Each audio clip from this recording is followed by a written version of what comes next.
is the part of your job that you will do almost anything to avoid? Maybe you hate that part of your job. Maybe you just don't want to do that part of your job. Maybe it's the hardest part. What's the part of your job that you avoid at all costs?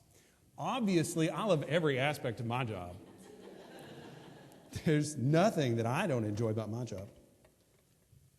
But I've had other jobs. When we were church planners, we did that. There was a lot that I liked about it, a lot that I didn't like about it. But the thing that I avoided, not at all costs, but like I would put off to last, was writing reports. So we didn't have a congregation of people that paid a salary, so I had to go to other churches and share about the work and preach the same sermon over and over and over again, get other people to support us so that we had the money to come in. And those people deserve reports, okay? They deserve a report about what's going on. But I hated writing the report because what are you going to say in this report? Like, okay, I went to some coffee shops and I shared the gospel and people ignored me and then no one came to church. People stop supporting you when you say things like that. So I'd have to write these reports and I would have to come up with something to say. And I made the mistake, with our last church plant, I made the mistake of doing an 11 by 17, so it was a big sheet of paper, folded in half, so there's 4 pages. And my thought was I'm going to do this at the beginning, like this is the initial launch about what's going on, and then I'm going to switch to a more traditional 2-page report. But my ascending pastor saw that and he loved it. He's like, just every time, like, what do I say? Like, I've got to fill up 3 pages with, so I would avoid it. And I shouldn't have, because they deserved a report.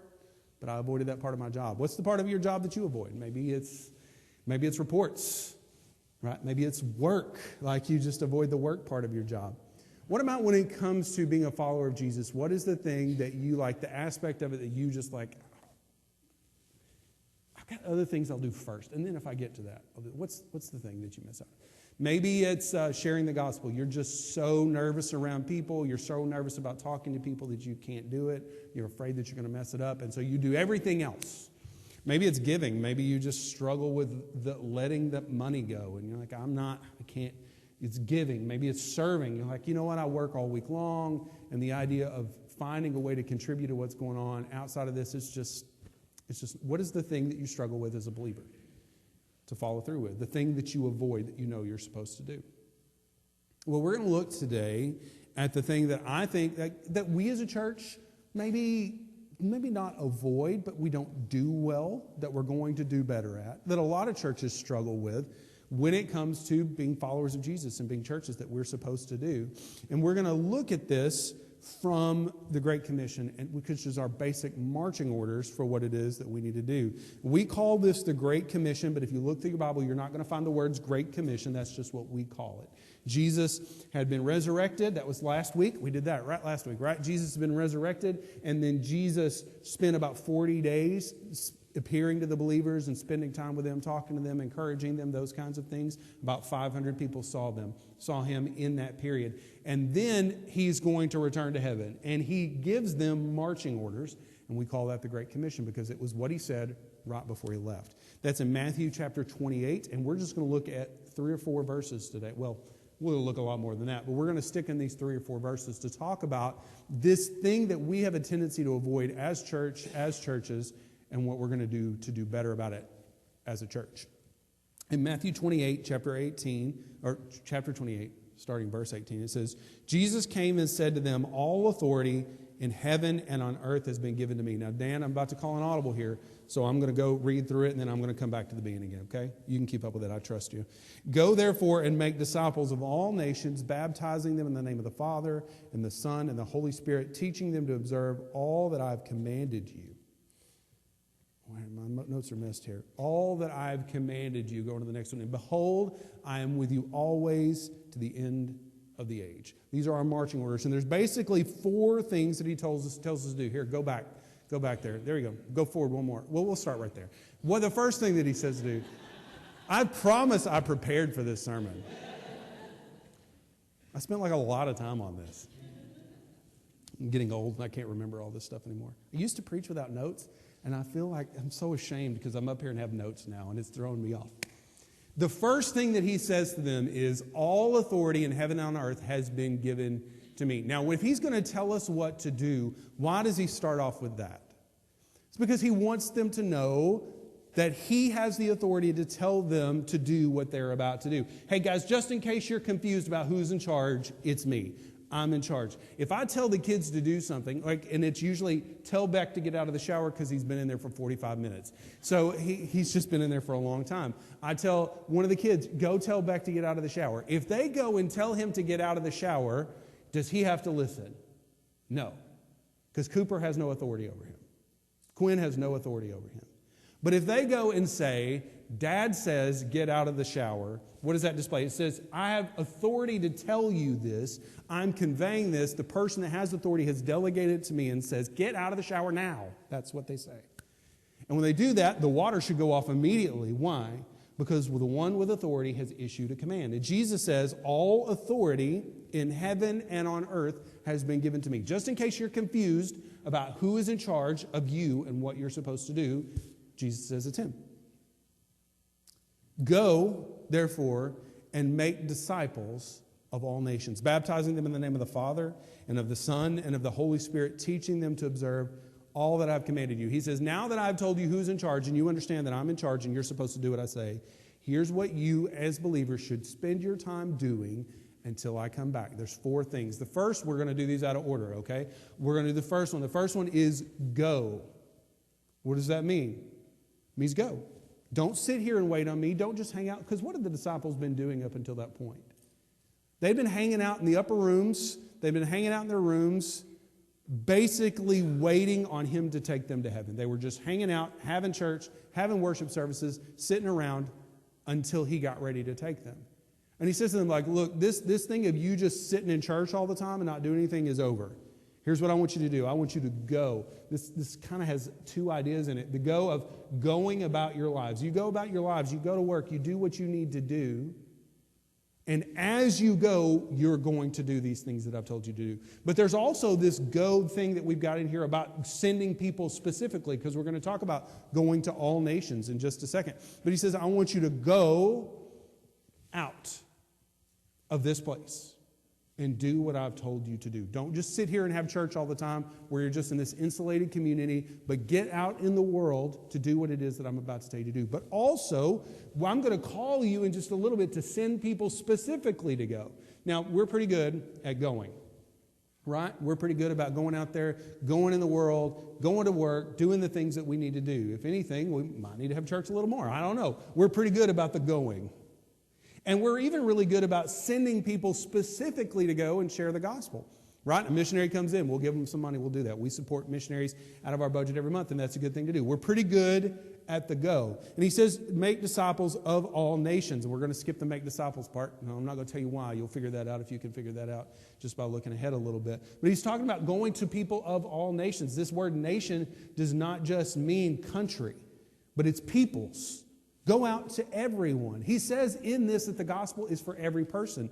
They would struggle with this for a long time. They didn't really realize this is what he was talking about. It's kind of like in the Declaration of Independence when he said all people are created equal, right? With everybody except for the ones we're not talking about, right? That's who it's supposed to be. And when they heard this, they thought, go and talk to the Jews. That's what they heard.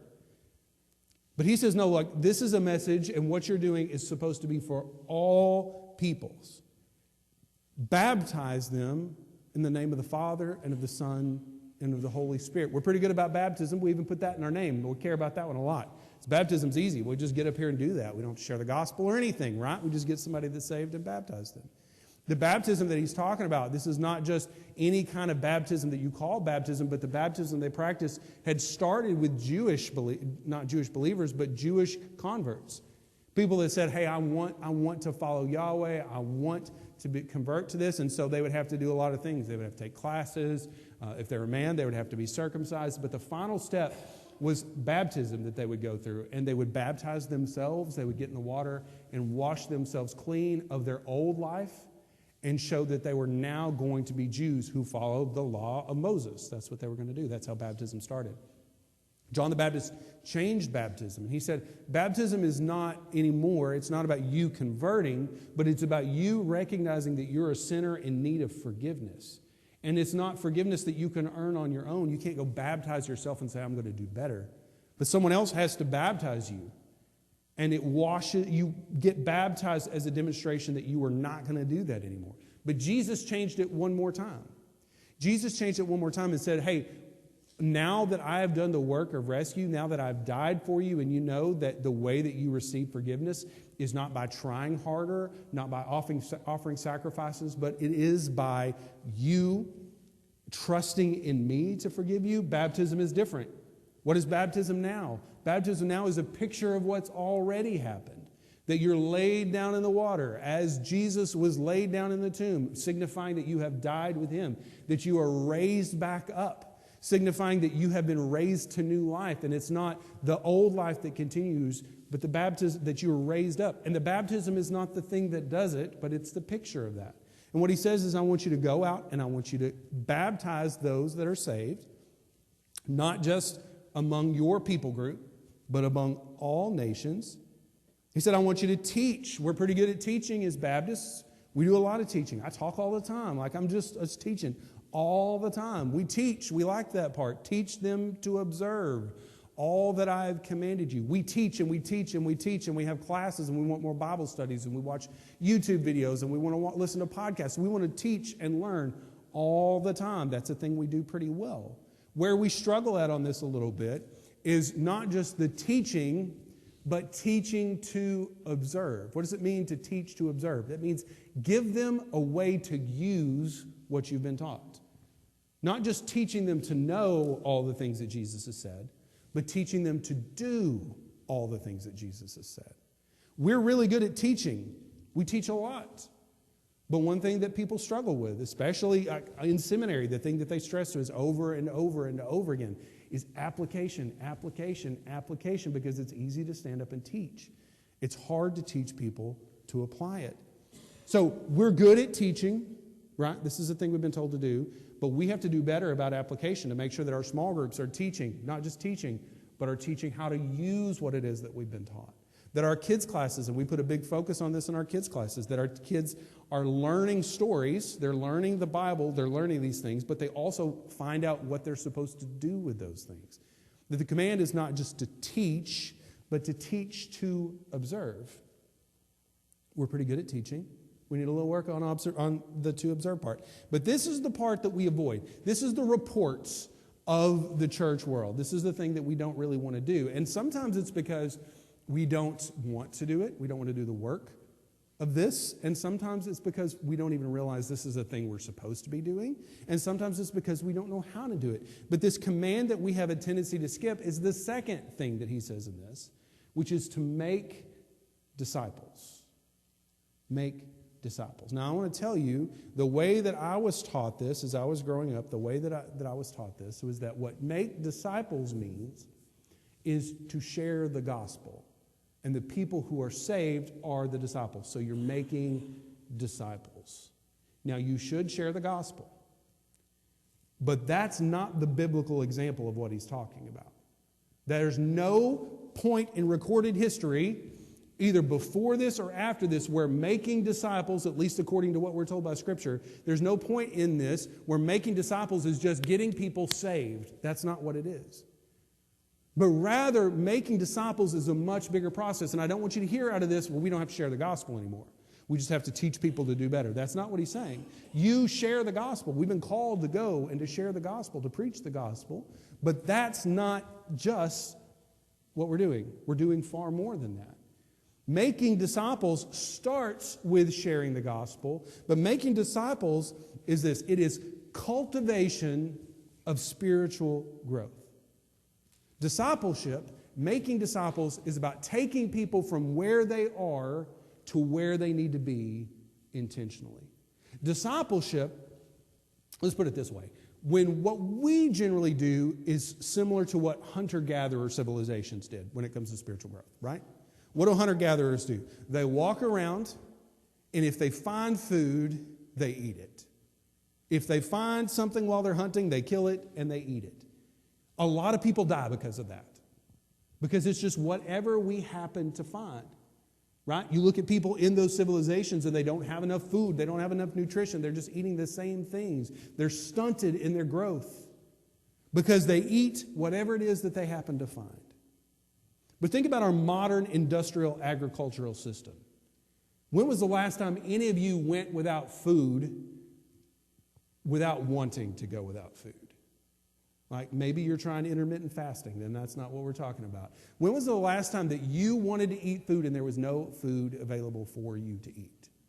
When was the last time that happened? It's because we don't live in a hunter-gatherer society where we walk around and if we happen to see food, we pick it up and we eat it. But instead, we've decided that food matters. Nutrition matters. So we're going to have giant farms where we produce more food than we can possibly eat. We're going to have the state of Nebraska, which is just all cows. It smells really bad because it's just all cows to make sure that I have plenty of beef to eat. We have all this food to make sure that we have enough. Discipleship is deciding I'm not just going to pick up spiritual growth where I find it. I'm not just going to grow here, and I'm not just going to grow there. I'm not just going to grow sometimes, but I'm going to cultivate spiritual growth in my life as a disciple of Jesus. And I'm going to cultivate that in other people's lives as well. Discipleship is us as a church deciding, you know what, it's not just enough for us to share the gospel. It's not just enough for us to teach people what to think about the Bible, but instead we need to teach people to observe and hold them accountable to observe. That is discipleship. Jesus called us to cultivate spiritual growth, not just to pick it up where we find it. And then we get in the last verse, and we're going to come back to this in just a minute, but we're going to get to the last verse that he said here. And then he says, "Behold, I am with you always to the end of the age." He starts off by saying, I have all the authority, do what I say. And he finishes by saying, I'm with you always until the point where I come back. I'm not leaving you alone. This is a double-edged sword. Because first of all, it means that he is there to help us with everything that he's called us to do. He is not leaving us alone, but he is giving us everything that we need. We'll supply it and will not leave us alone. But it also means that he is there to hold us accountable on these four things he's called us to do. Behold, I am with you always, even to the end of the age, should be a comfort that he's going to carry us through, supply us with what we need, take care of us through all that. But it also should be a warning that I'm not leaving you to your own devices, but I'm watching what you do, and I will be coming back, and we will discuss it. He gave them four things to do, and those things have been passed on to us. And so I got to ask, Jesus has the authority. Jesus expects us to obey and will hold us accountable to that. So when we look at what we as a church do with these four things, how do we grade ourselves? We go, sure. Do we share the gospel? Some of us, sometimes. Do we teach? Yes, we do that all the time. We pay a guy to teach. That's his whole job. We teach, yes. To observe? Are we focused on knowledge acquisition? Or are we focused on knowledge acquisition for the purpose of obedience? And do we baptize? Yeah, we do that one. But if we grade ourselves off of this, knowing that he has the authority and he will hold us accountable, how do we grade ourselves on the four things that he's called us to do? We are going to do better about discipleship. We're going to do better about that. And to do better about that, I want to talk to you about what biblical discipleship looks like, what Jewish discipleship looked like, what it looked like for the followers of Jesus, and what we as a church are going to do differently to make sure that we are following the examples and commands set for us there.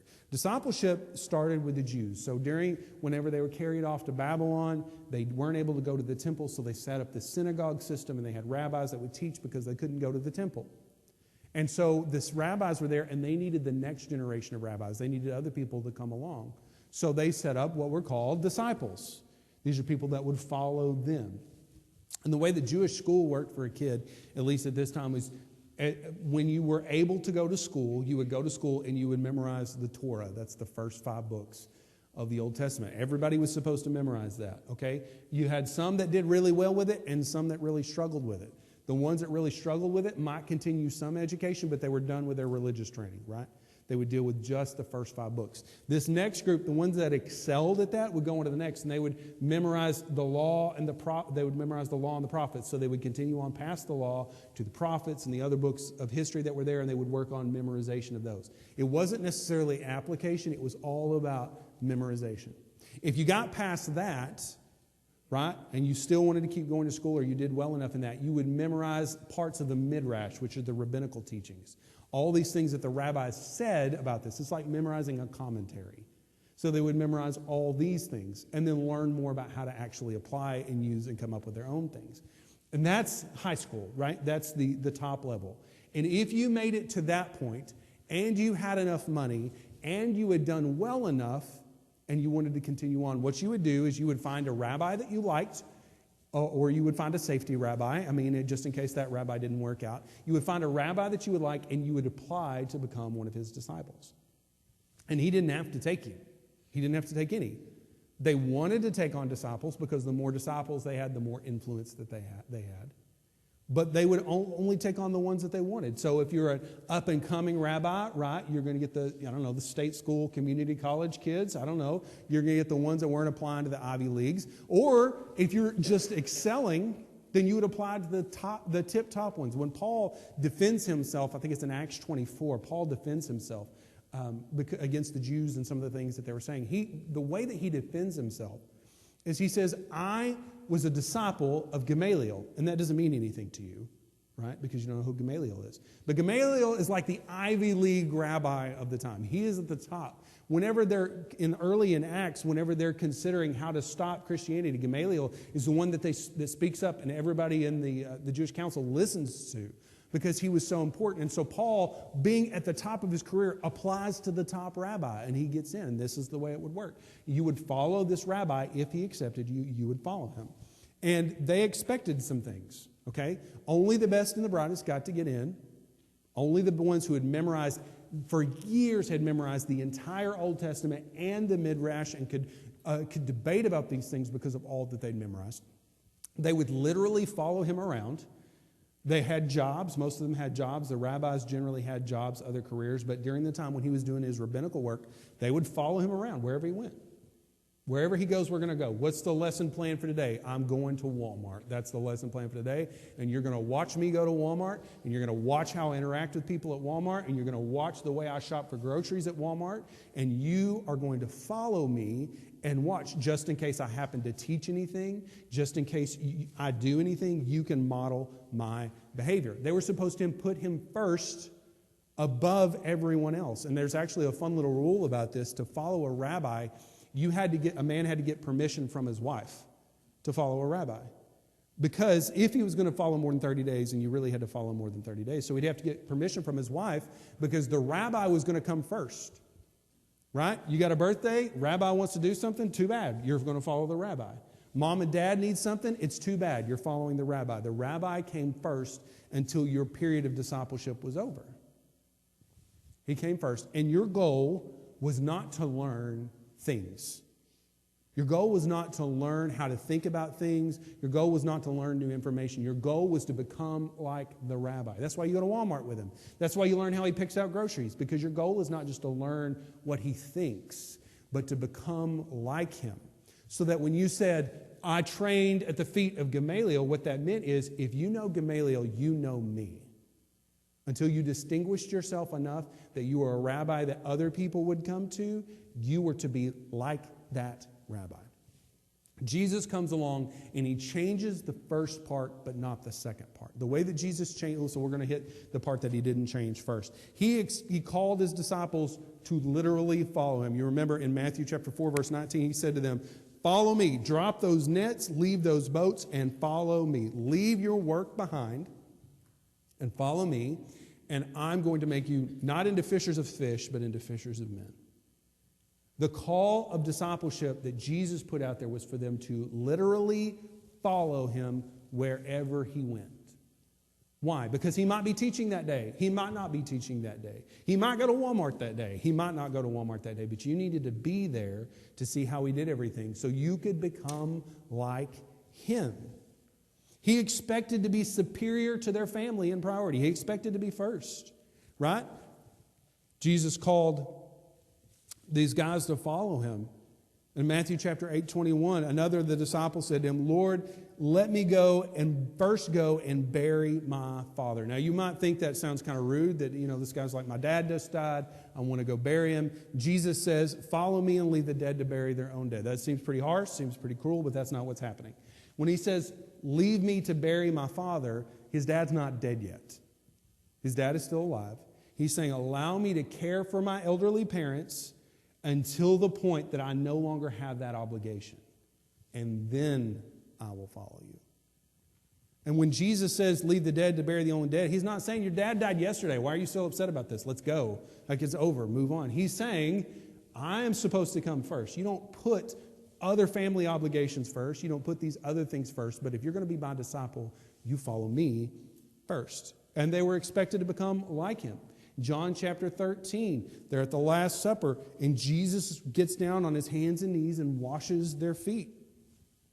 And he says in verse 14, if I then, your Lord and teacher, have washed your feet, you also ought to wash one another's feet. For I have given you an example that you should also do just as I have done to you. The goal was to become like Jesus. He said, this is the model that I'm putting out for you. You follow in these footsteps. This isn't about deep theology. It's not prophetic interpretation. It's behavior in the world. He says, I serve, so you serve.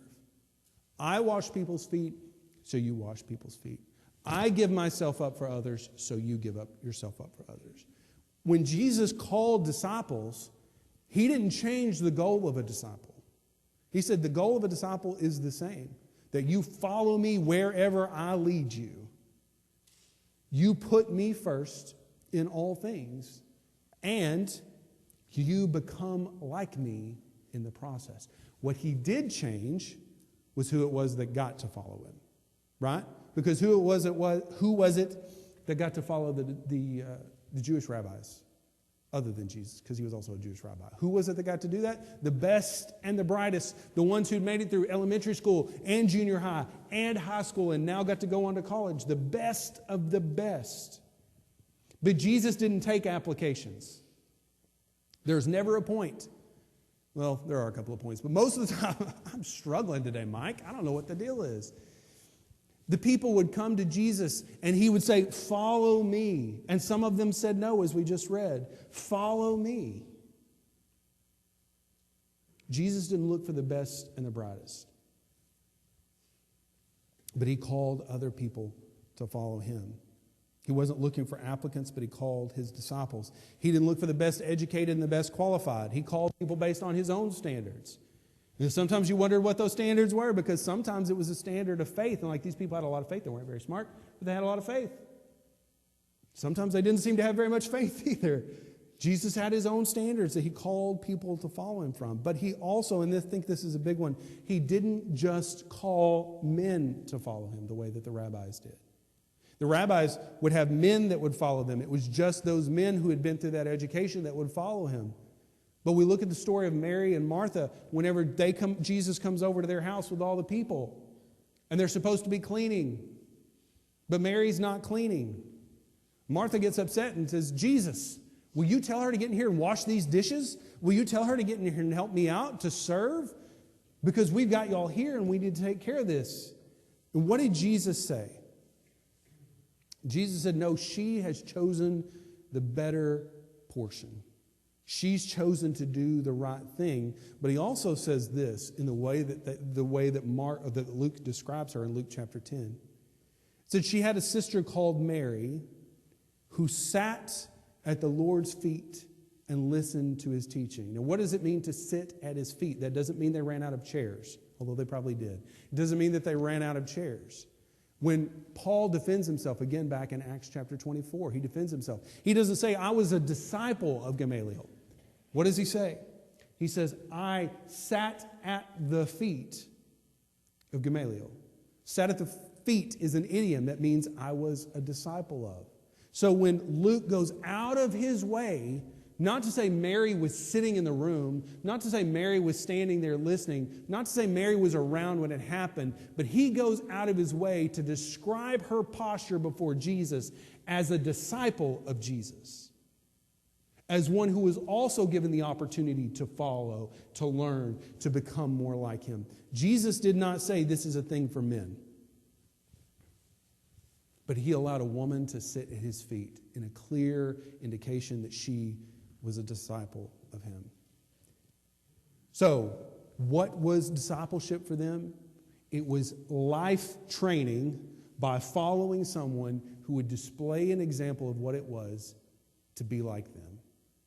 For Jesus, it was, here's how I'm going to live my life. Here's what I'm going to do. Here's how I'm going to treat people. I'm going to teach you as we go. I'm going to explain things as I go, but you're going to watch my example and become like me. That is discipleship. When we say in the Great Commission, go and make disciples, we think, okay, I'm going to hand out a tract. If I hand out that tract, I have checked that box, because as long as I give them the gospel, that's enough. And you should share the gospel. There's nothing in this of me saying don't share the gospel. But if you stop at sharing the gospel, you are not fulfilling the command. Because the command is not just go and tell them about Jesus so you cannot feel guilty about the fact that they're going to go to hell if something doesn't change here. But the command is to go, it's to share the gospel, and to call them to follow Jesus alongside you. So what does that look like for us? Because y'all can't just come follow me around all day. First of all, that's not practical. Second of all, it would drive me absolutely bonkers. So what does that look like for us? How is it that we can have discipleship if we can't have the following around and watching? How can we do that? We're also, none of us are rabbis. I'm not a rabbi. I'm not someone that you have been called to become like me. So for you to even follow me and do that doesn't make sense. We're not supposed to be disciples of Ben. We're not supposed to be disciples of Paul. We're not supposed to be disciples of Peter. We're supposed to be disciples of Jesus. And so discipleship looks a little bit different for us, but the same elements remain there. And this is what we're going to focus on as a church in how we disciple the people that are already here, the people who are going to be here in the future, and the people that we're sharing the gospel with out in the world. We're going to do 3 things to cultivate spiritual maturity that are distilled from what it was that they did. The first thing that we're going to do is we're going to continue to teach. Right? I'm going to keep preaching. We're going to keep having classes. We're going to keep giving you information. But one thing that we're going to change is we want to make sure that when we teach, we give you something to do with that thing. That we're not just giving you information, but we're giving you information and a way to use it. And this is going to be a challenge as I call on our small group leaders, as I call on those people in small groups, in the solid rockers, in the Wednesday night class, that we all carry the responsibility of not just teaching, but teaching to observe. So the question when we discuss in small group is not what does this say, but what does this say and what do I do with it? Whenever I preach, I try to really hard to make sure that I always end with some action steps that you can take, that you can use to apply this. And I'm going to keep doing that. But we want to make sure that this becomes a part of the culture of our church. Is not just what does it say, but what does it say and what do I do with it? At every level. We're going to continue to teach, but we're going to do better about application. Teaching was the first thing, but you want to know something? You can get teaching from YouTube, and there are people on YouTube doing way better than I'm doing today because I'm really struggling today, and I don't know what the deal is. You can watch on YouTube. You can get on Facebook. You can go to. You can find podcasts that have people teaching you all kinds of things, but that's not discipleship. Because what was different about the way that Jesus taught the crowds and the way that he taught the disciples? The difference was relationship. Jesus would teach this thing that nobody understood, and everybody would clap awkwardly as he walked away. And the disciples would go and they said, all right, I don't think John understood that one. Could you explain that to him while we all listen? Because he's really And Jesus would take them aside and explain to them more deeply. Why? Because there was relationship. It wasn't just, I'm going to stand on the podium, I'm going to teach you, but the teaching extends beyond that to the relationship. That we spend time together so that we know each other and we can ask these questions, that we can have these answers, that we can follow up a little more pointedly and a little more directly than we can do on the stage. And we're really good at I feel like we're really good at relationship. There's obviously places where we fall through the cracks. Sometimes people have been here for a little while and it's harder to get to know people, and sometimes that's their fault and sometimes it's our fault. But we're pretty good at relationship. But relationship is not enough for discipleship. I can have a relationship with a guy at Casey's down the street. I can be friends with him and talk to him, and we can have jokes that we share together. But that's not discipleship. It's teaching and relationship, but relationship that provides accountability. That's discipleship. That's where we get to the cultivation of spiritual growth. Because Jesus would say, would preach to the crowd, and then they would come away just by themselves, and he would explain to the disciples. But then he would also say, hey, Peter, you're being Satan right now. Get behind me. What you're doing is not acceptable. It's not okay. It's not applying what I'm saying. You need to quit. And until you quit, get behind me. It was accountability. That was the thing that they got from Jesus, was not just the teaching, not just the relationship, but the accountability. And accountability is what leads to growth.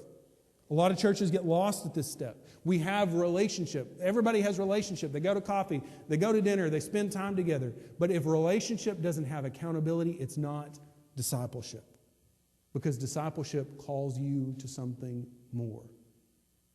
I've got a friend, and I've told you about him before, but he was starting a church plant in Austin at the same time we were getting started in Columbia, and we were both having a miserable time at the very beginning, and there was a day that I called him, or I called him, and I was like, hey man, I'm having an awful time here. I just need to talk. And he said, well, I'm having an awful time too, so let's talk. And we talked, and we became good friends through that. We had that relationship, but what made the difference is that we took that a step further. And we said, you know what? I need you to text me on Tuesdays. I need you to text me every Tuesday. And on Tuesday, I need you to text me, and I need you to ask me about the things that you know I'm dealing with. I need you to ask me about the things that you know I struggle with, the sins that I struggle with. And I'm going to give you complete and total permission to ask me about anything. And I want the same thing from you. And that was in 2013, so 11 years, every Tuesday, Corey and I talk on Tuesday mornings. And it's not always discipleship. It's not always, hey, what's going on, deep stuff. But we have each other to hold each other accountable. And when I'm skewing off to the left, he has full permission to say, what are you doing? Come back around. He's gentler than that. But he says, come back around to where you need to be. And I have complete permission to sit with him and say, look, man, what you're doing is not okay. You're looking at this the wrong way. You need to quit it. And you would think that would be a relationship that you really wouldn't want, because somebody that knows your secrets, somebody that calls you out on stuff is a thing you wouldn't want. But you know what's happened with that relationship? Our families all spend a week together every year. And it is the most encouraging, life-giving week, because when we sit down, we get an Airbnb or we go to somebody's house and we sit there and we sit down, there's no secrets. We know the worst things about each other, and we can sit in the freedom of that and talk and deal with things and get encouragement and advice, and it pushes us to grow, because it's discipleship. It's not teaching. It's not just relationship, but it's relationship with accountability. What would change in your life if somebody knew what you were dealing with, knew what you were struggling with, and had permission from you to say, how is that thing going? and it seems like the way that you're handling that is kind of destructive to your marriage. It seems like it's destructive to your family. I love you, and I really think you need to curb that. And they had complete permission to do that. What would change in your life if somebody knew and had the permission to hold you accountable? How much would you grow? The thing is, it's not that I've come up with an idea about how to provide accountability for that. It's the thing that Jesus called us to make disciples. Not just share the gospel one time and move on, but to share the gospel and then cultivate spiritual growth. What would happen if we decided that we as a church were going to make this a priority? How would we grow? I'm not talking about numbers. I'm talking about how would we grow? How would we change? How would you grow and change if you obeyed Jesus in this area? Now, I'm not just going to ask you that and say, hey, go figure it out, get it done. We're going to do some application, right? So here's some things that we're going to do as a church to give you an opportunity to be discipled beyond just teaching, beyond just relationship, but to accountability. First of all, I'm skipping some slides, Dan. It's just been one of those days. First thing that we're going to do is our small groups are going to change just a little bit. And I'm not putting this on the small group leaders to do because the way our small group works is a little bit different. But here's what I want to call to each of you who are in a small group to do. To change the questions that you ask from what do I think this means or what does this mean to me, and instead change it to what does this say and what do I do with what it says? So that our small groups become opportunities for application. Not just teaching, but teaching to observe. But the second thing that we're going to do is going to be personal. On Thursday, we're having a crawfish boil here, apparently. We're having that here for the men. And if you are a man that says, you know what, I need someone to hold me accountable, I want somebody that's going to check on, that I'm going to meet with once a month and talk about what's going on in my life, and I want them to have permission to check in on me and ask how things are going and to call me on stuff, and I want to do the same for them. If you want to be a part of that, this Thursday at 6 o'clock, right here, the men are getting together. And I don't expect every man to be there because I know some of you that are not going to take this challenge. But the ones that are there, we are going to divide you up with mature men that can be trusted to disciple you and disciple you well. And this is going to be a learning process. We're going to do this, but it's going to be a learning process as we figure this out. But the goal of that is to disciple a group of men who are able to go and disciple others. Now, that's just for the men. The women, obviously, are going to do things a little bit differently because men and women don't do things differently. The women are going to take a more organic approach. It's going to start off a little bit smaller. If you are interested in having a woman that disciples you or helping to disciple somebody else, I want you to go talk to Kim, not right now, but later on, go talk to Kim. Because the women are going to take things a little bit more organically. The men are like, let's get it done. Let's figure it out. Let's get it done. And the women are like, let's talk and let's work this out. So it's going to be fine. But the women are going to do that a little bit differently. But we're going to be intentionally discipling women in this church.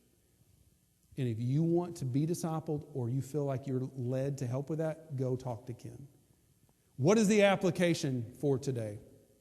We have a responsibility to grow and to see others grow. Not just to come to church until Jesus gets back. Not just to hand out tracts and hope they do something with it. Not just to share the gospel once in a while, but to share the gospel and to call people to follow Jesus. That's the bottom line. And here's the thing. You say, well, sharing the gospel, calling people to follow Jesus, what if your approach to sharing the gospel with people at work, with people in your family, was not just, here's the gospel, do something with it, but it's here's the gospel, and when they reject it, you begin discipling them anyway. You just share what's going on in your life, and you open yourself up to them and allow them to do the same to you. Would you be able to share the gospel more if you did it that way? We say, well, a disciple has to be saved. A disciple has to be a follower of Jesus. Was every person that became a disciple of Jesus saved when they started following Jesus? At what point were Peter, James, and John saved? Was it before they started following Jesus, or were they saved as a part of discipleship? Was Judas a disciple of Jesus? He's called one. Was he saved? What if we discipled as a part of sharing the gospel? How different would our approach to sharing the gospel be? And it's almost like that's what Jesus intended in the first place by giving us 4 commands: to go, to make disciples, to baptize, and to teach. And not 5 commands: go, share the gospel, make disciples, baptize, and teach. But he called us to share the gospel in the same way that he did, by telling the truth and by calling people to follow him, and many found him along the way. We have a responsibility to grow and to see others grow. And Jesus said, I have all the authority. Here's what I'm telling you to do. What do we do with that? The kids are older, and so now they mow and they weed eat, and it's the best time of my life. What if I say to them, I want you to mow the front yard and backyard, I want you to weed eat, and then I want you to edge around the sidewalks. I didn't know that was a thing people did until I got married and had a house and found out that was a thing people did. We didn't have sidewalks where I grew up. And I want you to blow the sidewalks off. And I go to work, and I come home, and the yard is mown. They did a great job mowing the yard. And they edged, right? They edged. And they blew off the sidewalks. But there are weeds all along the borders, just tall weeds in the flower beds and all along the borders of the house. And they're just so proud of themselves because, look, Dad, we did 3 of the 4 things you told us to do. And we did them really well. We were so serious about baptism that we changed our name so that everybody knew we cared about baptism. And we rebaptized everybody that came in the door. We didn't even think about it very much. We just baptized everybody just to make sure. And what if we shared the gospel and we're like, yeah, we're going to support the Gideons and we're going to give money away and we're going to go to the fair and we're going to go to whatever that Monday thing is at First Friday. That's what it is over at Benville. And we're going to share the gospel. But hey, Jesus, we're not going to disciple because it's a little weird. It's a little difficult. What is my reaction to the kids when they're so proud that they did 3 of the 4 things that I told them to do? Like, good job. But you're not done. I didn't tell you to do 3 things. I told you to do 4 things, and I have the authority. And when we stand before Jesus and we say, did you obey the Great Commission? You're like, yeah, I went like every day. And I shared the gospel like at least 5 times. And my pastor, he baptized people, and they taught all the time. But you ignore the fact that you've been called not just to learn, but to apply and to make disciples of others who will do the same. What will Jesus' reaction be to you? Behold, I am with you always to the end of the age. That is a comfort, but it's also a warning. I'm not leaving you to your own devices, but I've given you a job. Will we as a church step up to the commission that Jesus has given us to fulfill the entire commission? Or will we decide 3 out of 4 ain't bad? What will we do? If you're in a small group, what does this say? And what do I do with it? If you're a man, be here Thursday, 6 o'clock. Can't be here Thursday at 6 o'clock? Talk to us. Let's figure something out. If you're a woman, talk to Ken. Y'all are going to do this thing more organically. But don't let this slide and disobey Jesus in this area. It is not enough that I obey Jesus for you. You have been called to obey Jesus in this thing. And before today, you may never have known anything about discipleship. You don't know any of that. You don't know what that word means. But today, we have taken that excuse away from you. So now that you know, what will you do? Would you stand with me as we pray? Our Heavenly Father, we come before you, and I thank you so much that you have been patient with us, Lord. Like discipleship, you know this is an area that I'm weak in because I like to study and I like to preach and I like to sit alone in my office, but you have called us to grow intentionally in our relationship with you and to lead others into that same growth. So the first thing that I need to do, Lord, as the pastor of this church is to ask for forgiveness for the way that I have not fulfilled this command. And I ask, Lord, that you would be with us as we take steps to follow, that this would not fall by the wayside, but rather that discipleship would become a core part of who we are as a church and what we do. That when people come in the door, that discipleship begins then. That the men get organized and together, and that the men disciple one another so that our marriages thrive, so that our parenting thrives, so that we become beacons for the gospel in our workplaces, in our communities. That the women get together and they disciple each other, the older women teaching the younger women as they come alongside and they grow into the women that you would call them to be and become beacons in their own places, Lord. I ask that every area of our ministry, from our kids' ministry to our small groups to our sermons, that we would obey this command, not just to teach, but to teach to observe. And that when we stand before you, we are not going to hear, you did everything perfectly. But we hear, you knew there were 4 things. And you didn't avoid the one that was difficult, but you worked to obey. Be with us and help us. It's in Jesus' name I pray, Lord.